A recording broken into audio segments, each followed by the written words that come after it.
Hey everyone, hope you're doing very well. Let there be light, eh? Should we have some light? We've got light. 5%. Should we increase it? Tell me when you think it's okay and acceptable. So that'll do. Seems alright to me. That's only 7.4%, then it goes up to 100%. If I put 15, I'll put 20% on it. And that's 20%. And there's another 80% to go. Yeah, it's a phenomenal like that. It's an Aperture Nova 360. Absolutely fantastic for putting light on any subject. And you've got full control. And if you want to go into darkness, straight into darkness. Anyway, sidetracked again. Always do that. So I've just set the two cameras up for now. Austria. Woohoo. What's going on? Is it really so that the unvaccinated are going to be fine? And if they don't pay that fine, they're going to be imprisoned?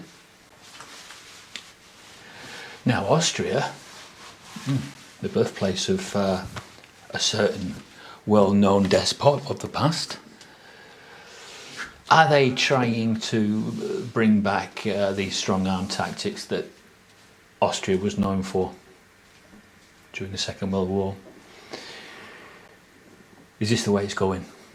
It's not a happy time, I know that.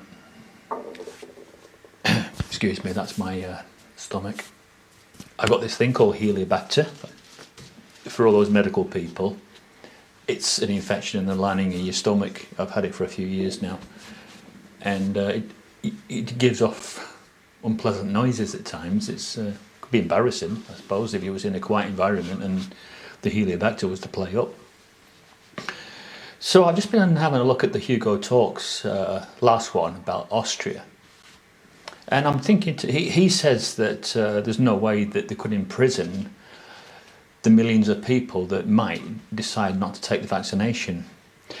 And he's right, they couldn't imprison because they don't have, on the surface or above ground, they don't have prisons of that ability to feed. Who says they're going to do that though? It could be that they've got something else in mind. Maybe they've got something underground. I mean, 15 years ago, I seem to remember somebody making a video about how he connected all the major cities underneath the United States. And there's an underground trail, tunnel and everything. They've just connected them all between each FEMA camp. Is that what the scriptures are saying, that they will hide underground? In the last days, they'll go underground. Or is that symbolic? Are they referring to the fact that they just are trying to hide from God's anger so much that they will try and conceal themselves in the rocks and the cliffs, because that's what the scripture says? Or is it the fact that they build a new world also, and some of it is underground? FEMA camps, they could be underground. So this person did a YouTube video about it, and he's there with his team, and he stood next to this absolutely colossal diamond drill. It was colossal, and his team had just been sort of boasting that they'd connected up New York and somewhere else, and they got pictures, and all those pictures now I can't find them. I can't find any trace of this at all on YouTube. It's as if it never really happened, but it did, because I recall it at the time, and I thought to myself, what are they doing? And what do they mean by FEMA camps? I never heard of this word FEMA camps before. We'll change cameras. So I'm talking to the camera at the back now. Now the FEMA camps, I just thought were some kind of exercise facility. I didn't know that a FEMA camp could be used for good or bad. Because if it's going to be used for housing people, or it could be used for sort of housing the resistors, those that resist against what the beast is trying to do in the last days.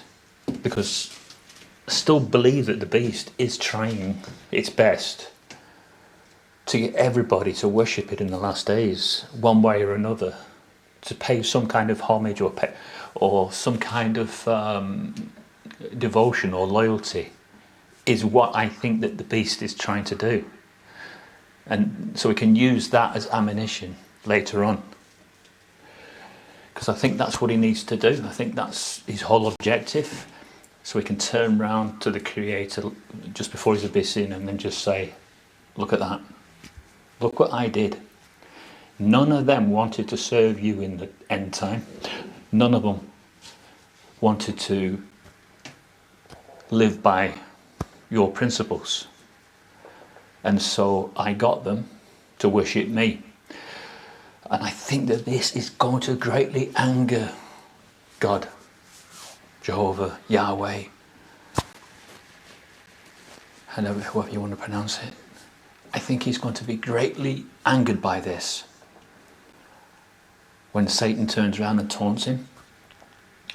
And I believe he will possibly toy with the idea of just wiping the whole slate clean until he remembers that there was a small group that wanted to live by principles, wanted to be guided by the Spirit, and didn't want to go an independent route. And so it will be for these and these alone that he will make provisions to save them. But Satan's taunting, there's no doubt in my mind, it is absolutely going to get to God. I think that's why he's doing it. Because he knows. I mean, if you can turn round to him and just say, how many people in the world are there? Is it 7 and odd billion? And if he can turn around and say, just about all of humankind, just about, except for maybe 1%, did not want to know you. They wanted to live their lives in an independent way and give you no thoughts. And that, I think, is likely to happen. That there will be that large percentage, won't there, that will not want to know what the truth is one way or another. They will just want to do their own thing. Just like the days of Noah, yeah. Marrying, going to work, and just living their life right up until the very, very end, when all their normal life comes to an end. I live every day now with that thought. I still go to work. I still enjoy the trappings of having a good job and everything else. I've just got a new van, by the way. It's really, really good. It's one of those Ford Trend vans. I can get all my gear in it. It's fantastic. I love it. Anyway, I digress. So we're all got into that mode, haven't we? The last days mode. This is how I look at it.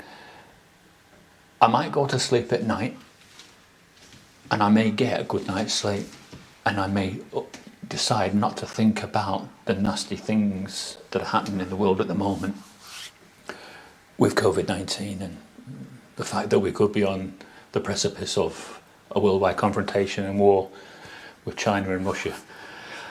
I try not to think about that so I can get a good night's sleep. But I wasn't doing that, say, a year ago. And so I couldn't sleep. I found it so hard to sleep. But I decided that come what may. I like that expression. come what may. I can't do anything about it, change it.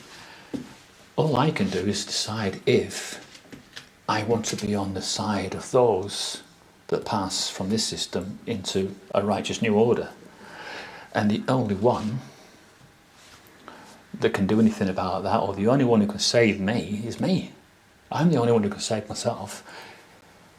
I don't look for help in the apostate community or the XJW community. I don't look for their help, but I do exchange ideas and opinions. I happen to feel as if that the scriptures are still worth putting our trust in. That apostasy comes before the end. Well, we've had this apostasy for some time now, but it comes before the end. But we've got the apostasy. So what's coming next? Is it the end?